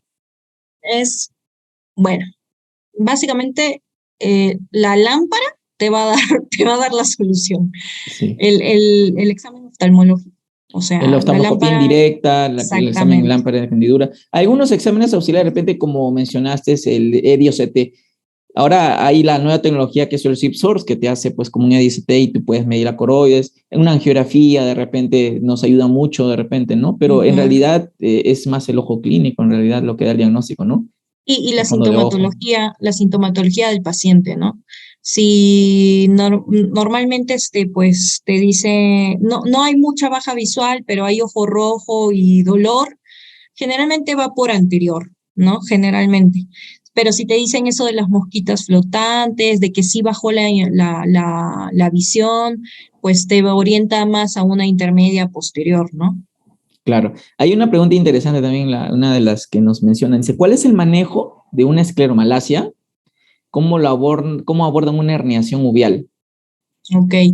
En realidad no se toca, o sea, déjalo ahí, no va a pasar más. La conjuntiva lo que va a hacer es prácticamente envolverte esa protrusión, siempre y cuando obviamente no esté, recuerda que la escleromalacia perforans no está activa, o sea, no tiene signos de inflamación. Entonces, generalmente se deja ahí, no lo tocas, ni siquiera quirúrgicamente. Podría ser por ahí un parche escleral, pero asegurándote de que no ha tenido actividad inflamatoria en los últimos 3 meses. Incluso si tú piensas entrar a una cirugía en esos casos para como que hacer un parche, podrías iniciar tratamiento también con corticoides previo para asegurar de que no se active la enfermedad. Pero generalmente, pues esto ya está como que ahí, secuestrado y no va a pasar más, entonces no se toca, se deja ahí. Sí, la mayoría bueno, de los especialistas de superficie ocular, ¿no? Los corneólogos, ellos sí quieren parcharlo con dura Ellos sí quieren. madre, con Sí. esclera donante de cadáver, Mm, pero el problema es que sí, puede originar un proceso, como es una inflamación, lo puede volver a reinflamar, eso sí, exacto. Ujú. sí, totalmente de acuerdo. Dice, dice, el parche escleral solo tiene fines estéticos, dependiendo, ¿no? Dependiendo de que para qué lo quieres, ¿no? Sí, o sea, como para asegurarte de que que no se protruya más el tejido, podría ser, y estético para que no se vea esa cosa marrón ahí protruyendo, Pero sí, sí tiene pero más riesgo de que con un golpe sí se te puede ir el ojo por ahí. exactamente. Sí tiene, eso sí tiene más riesgo, eso sí es correcto. Sí. Ujú. Bueno, no sé si hay alguna otra pregunta. Hoy hemos tenido el agrado de tener a la doctora Flor Arenas, que es su especialista de enfermedades inflamatorias y uvea. La verdad que ha sido bastante nutritiva la charla. Creo que los chicos les ha encantado, les ha gustado porque este, no se han dado cuenta que en realidad pues la oftalmología no solamente es el ojito y punto, ¿no? Ujú. Se han dado cuenta que nosotros como oftalmólogos tenemos que tener relación con reumato, dermato, la especialidad que se les ocurra. O sea, nosotros y el oftalmólogo tiene que hacer todo eso, ¿no? Hay una última pregunta, dice, ¿cuál es la secuela más común de la uveitis? Hay un montón. Catarata, glaucoma, a nivel del polo posterior, si Edema hay macular también.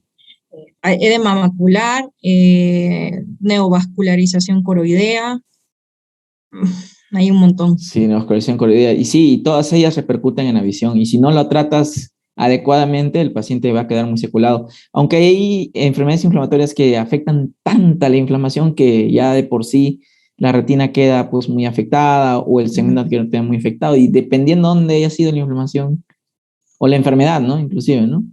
Exacto, Yo me acuerdo mucho, exactamente. para cerrar, un paciente, un colega de nuestra edad, de 32 años, que le estaba haciendo la subespecialidad de ¿no? Ginecología oncológica, me acuerdo mucho, y era R5, ya estaba ya para irse, ya estaba en su segundo año. Y este coleguita me acuerdo mucho, estaba en la consulta y viene a la consulta y me dice, ¿sabe qué, doctor? Me ha bajado la visión el día de ayer.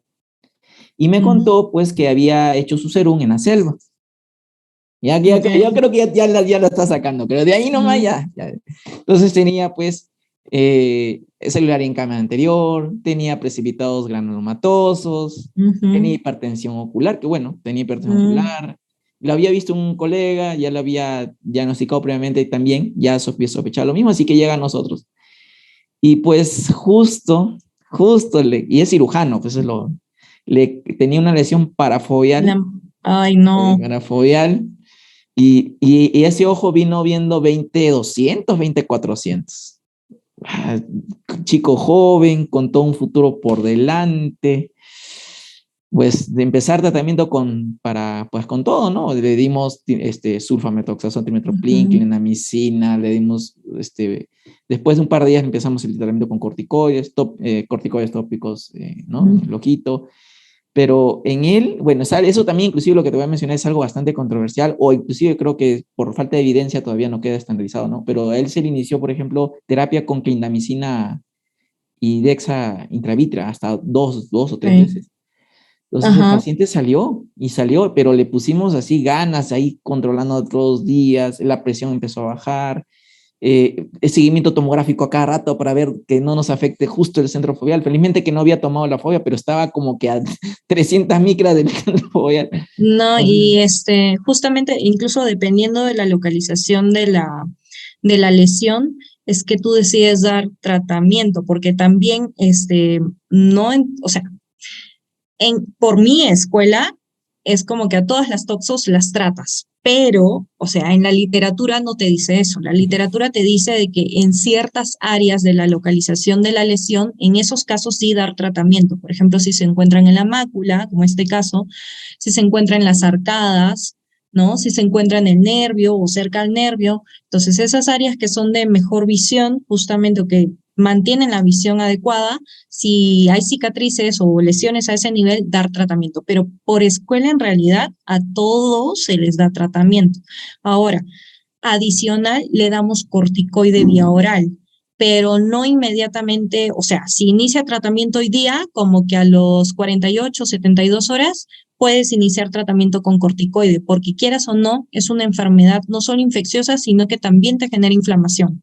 Entonces, el corticoide te ayuda justamente a modular un poco la reacción inflamatoria por la infección con toxo, ¿no? No, y felizmente que el paciente salió, o sea, se le tuvo que aplicar las inyecciones. Y de ahí viene la importancia de lo que les explicaste, por dónde poner las inyecciones y todo. Y pues es Ujú, un colega joven. Y lo que nosotros nos pusimos a pensar en ese momento es que él había adquirido la enfermedad en el serum. claro. Y que el estrés, las malas noches, la vida bonita que tenemos nosotros como, como Ujú. residentes o como internos o lo que sea, pues te bajó la defensa. Y yo creo que eso es lo que pasó con el colega, ¿no? Ujú. Aparte que, mira, o sea, qué bonito es eso, ¿no? De poder orientarte solamente con la clínica y lo que te dice el paciente, ¿no? Estuve en la selva, eh, este, me bajó la visión, entonces tú ahí ya te vas orientando de la selva, normalmente cómo comen cosas crudas, no bien cocidas, eh, si te baja la visión, entonces probablemente es una uveitis posterior. ¿Qué uveitis posterior es la más frecuente? Toxoplasmosis. Ya está. Ya está. Y sucedió con un colega, o sea, alguien que se parece mucho a nosotros, ¿no? Y que Ujú. esto puede pasar a cualquiera, ¿no? Pero para que vean qué importante es la clínica. Hay una pregunta, dice, ¿cómo es el seguimiento en los pacientes con uveitis? ¿Cada cuánto se realiza el control? ¿Cuándo se debe realizar una ecografía ocular para ver si está mejorando o no mejorando una infección? ¿Cómo nos damos cuenta? Ujú. El seguimiento es relativo. Depende incluso mucho de cuán inflamado está el momento de nosotros verlo, ¿no? Si pues vemos demasiada inflamación y vamos a dar tratamiento, pues no esperamos mucho tiempo. A la semana podríamos estarlo valorando, ¿no? Si de repente la inflamación no es tanta, podríamos espaciarlo como que a las 2, 3 semanas y de ahí irlo prolongando más, pero es muy relativo y depende de la etiología. Y con respecto a, ¿qué más dijo? A lo de la Bueno, ecografía. uh-huh. No en todo paciente se hace ecografía, únicamente en casos donde tú no puedas evaluar el segmento posterior. Es decir, el paciente viene con una catarata porque tiene una uveitis supercrónica de hace muchos años y ya se le complicó con una catarata y tú ya no puedes ver el fondo de ojo. Entonces, eso te orienta a que, pues, como no puedes ver atrás, pedirle una ecografía para que te ayude, ¿no? Porque realmente, pues, es solamente en esos casos, pero si tú puedes ver el fondo de ojo, no pidas ecografía. Claro. Hay una pregunta bueno, tú hiciste ahora, la Sociedad Peruana de Oftalmología te invitó a un tema de enfermedad, creo que era linfoma, Linfoma. ¿no? Linfoma, ¿no? Estuvo muy, muy buena tu charla, por cierto. Y mira, acá nos hacen una pregunta de oncología ocular, que es otra su especialidad, de repente los chicos no entienden, Ujú. o no saben que es otra su especialidad, pero miren, ¿el melanoma uveal suele ser primario o metastásico? ¿Existe alguna otra enfermedad maligna en el globo ocular? Y eso nos involucra a ti y a mí y al oncólogo. Y, a ver, ¿nos puedes explicar algo así? ¿Algo breve? De hecho, en UVIA existen los famosos síndromes enmascarados, así le llamamos nosotros. ¿Por qué? Porque justamente te enmascara el cuadro, te hace pensar en una uveitis y realmente es la manifestación de un tumor. Ahora, esos tumores pueden ser primarios de ojo, que es raro, pero hay, y hay tumores secundarios de un proceso ya sistémico, ¿no? Incluso las metástasis también te pueden llegar a afectar el ojo. Entonces, pues hay de todo. Ahora, hay infinidad de tumores, ¿no? Melanomas, linfomas, hay tumores vasculares a nivel de retina también, o sea, hay infinidad. Claro, en realidad bueno, como te decía, ¿no? Esto involucra a la subespecialidad de retina, a la subespecialidad de uvea, a oncología ocular, a patología ocular, que es otra subespecialidad, Ujú, en este caso también al oncólogo clínico, ¿no? ujú. Entonces, es un manejo multidisciplinario, un paciente con Multidisciplinario. cáncer, ¿no? Inclusive ahí, pues, algunos cánceres, como tú dices, ¿no? Los síndromes también paraneoplásicos también nos dan problemas, Ujú, ¿no? Los exacto. síndromes paraneoplásicos. Y ahí pusiste el síndrome de Horner, por ahí, por cierto. Entonces, Ajá. por ejemplo, el síndrome de Horner es frecuente por los tumores de White cell, o sea, las células en cadena de estos que están acá, Lo del en el pancos. cerebro, lo de Pancoast, ¿no? Pancoast. Y eso es pregunta de recientado, por ejemplo, ¿no? Tumor Sí, Pancoast que te da el síndrome de la vena cava superior, ¿no? Edema en esclavina, y te da ese síndrome de Horner de Horner. característico, ¿no? Le afecta la Característico. cadena simpática. Ajá, Ujú, por ejemplo, ¿no? Entonces, en realidad, es muy rico el tema. En realidad, como dicen, ¿no? Hay tumores propios del ojo, sí es cierto, es todo un capítulo, toda una subespecialidad. Esos mismos tumores o tumores sistémicos pueden enmascararte algunos síntomas, ¿no? Y eso también a nosotros es un reto porque eso nos involucra muchas veces a interconsultar, pedirle una tomografía de cerebral, ¿no? Una tomografía de órbita, como dice, taquearlo de pies a cabeza, exacto. Por ejemplo, ¿sí? ese caso que presenté ahí en la sociedad, ¿no? Uh-huh. Que justamente se trataba de un varón de 40 años que tenía una lesión en el iris unilateral, era una lesión granulomatosa. Entonces, justamente por granulomatosa dijimos, esto puede ser tuberculosis, puede ser sarcoidosis, y por ahí dijimos, bueno, y si no, un tumor de iris, ¿no? Le estudiamos de pies a cabeza, todo salía negativo, la lesión quedó ahí, no pasó a mayores, hasta que de un momento a otro, en una semana, el tumor creció, ¿no? Creció, ya eso ya no nos cuadró. Ahí pedimos la ecografía, pedimos un VM, que es justamente un examen para ver estructuras de la cámara anterior, básicamente, cuerpo ciliar, y resultó que este tumor no solamente estaba en iris, también estaba en cuerpo ciliar, había infiltrado el cuerpo ciliar, pero cuando lo hicimos por primera vez estaba en un cuadrante y cuando ya había crecido en una semana, había ya infiltrado los 4 cuadrantes. Entonces dijimos, ya no, problemas. Entramos a cirugía a sacar un pedacito del tumor y mandarlo a estudiar al anatomopatólogo.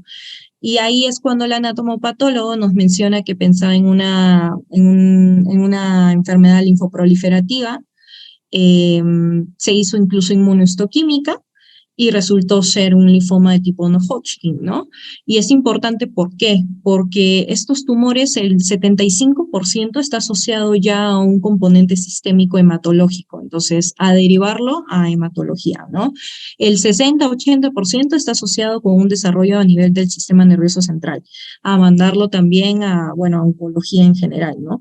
Entonces, pues, y al final resultó que le estudiaron todo, PET scan, TAC de tóraco abdominal, punción lumbar, aspirado de médula ósea y absolutamente todo salió negativo. Entonces fue primario de iris, lo cual es sumamente raro porque el iris no tiene vasos linfoides. Entonces, Claro. lo hace un caso sumamente especial, muy, muy raro y justamente recalcando lo que decías, ¿no? En medicina no hay nada así que sea rajatabla en realidad. Sí, sí, totalmente de acuerdo. Ese fue el caso, es muy bonita tu charla, la verdad, estuvo muy buena. Y sí, son esos casos que te dicen, oye, hay que leer más. Te dices, no sé Sí, nada, hay que leer más.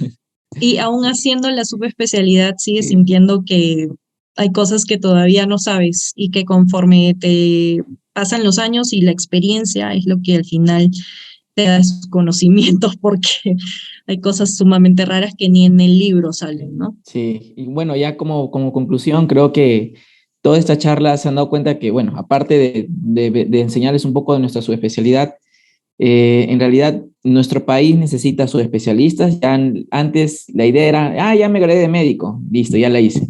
Y ahora cuando nosotros estuvimos, o ingresamos, al menos yo, Ali, ¿no? Dije, ya, soy especialista. Ya está, Y soy oftalmólogo. ya está, ya, que venga el Porsche, que venga el Audi, que Sí, venga sí, todo, sí. ¿no? Pero cuando entré, Te y das ahí contra la pared. ya te es un mazazo y dices, no, hay otras cosas más que hay que aprender. Entonces, Sí. y de ahí sale la subespecialidad y en realidad la salud pública necesita de la subespecialista, porque en realidad nuestro país, o sea, todas esas enfermedades existen. No es que porque sea México solamente hay en México esas enfermedades. No, aquí en Perú también tenemos los mismos problemas de salud. Y muchos de esos Exacto. pacientes no saben ni qué cosa fue y se quedan como diagnósticos indeterminados y un manejo inadecuado. Entonces, no solamente en oftalmología, la idea creo que para los estudiantes es que allá la mira, creo, ya no solamente es hacer la residencia, ya es hacer una subespecialidad. Y bueno, y tú creo que como ya su especialista, ya nos puedes decir algo más de repente, que esa visión, la visión que tenías de repente. De hecho, sí, o sea, me pasó lo mismo. Dije, no, ya, ingresé a la residencia y está mi vida solucionada. Y resultó que entré y me di cuenta que no, o sea, en oftalmología, hablando específicamente de oftalmología, a pesar que el ojo es tan chiquito, es, es amplísimo el campo. Entonces, resultaba que había subespecialidad de córnea, de retina, uvia, oculoplástica, y tú dices, ok, entonces no bastaba con ser oftalmóloga nada más. Y pues obviamente para aspirar a hacer una subespecialidad, muchas subespecialidades no hay en Perú, entonces tienes que irte al extranjero a hacerlas. Y hacerlas en el extranjero implica, pues, uno, dinero, porque tienes que ahorrar para mantenerte en el extranjero. Dos, optar por becas, que en realidad no son becas, o sea, tú pagas un porcentaje, claro, mínimo a comparación de otros países, yo hablando específicamente en México, pero pues implica muchos sacrificios, ¿no? Y como le decía justamente a mi papá, papá, o es mi departamento o es mi subespecialidad, ¿qué hago? Y Sí, pues sí, nada, no hay nada mejor que invertir en estudios, ¿no? Porque al sí, final lo vas a recuperar, o sea, lo recuperas. Y no solamente eso, sino porque eh, la subespecialidad te da, o sea, te amplía mucho más los conceptos que tú creías saber como oftalmólogo. O sea, te abre totalmente los ojos, es una experiencia muy bonita, ¿no? El hecho no solamente de estudiar y de aprender, sino de conocer otro país, el aprender de sus costumbres, el conocer personas de aquí, por ejemplo, bueno, específicamente aquí de México. Entonces, creo que es una bonita experiencia que deberíamos hacerlo todos, no solamente por el crecimiento profesional, sino por el crecimiento como persona también, ¿no? Te sí. amplía mucho el horizonte. Entonces, pues nada, sí.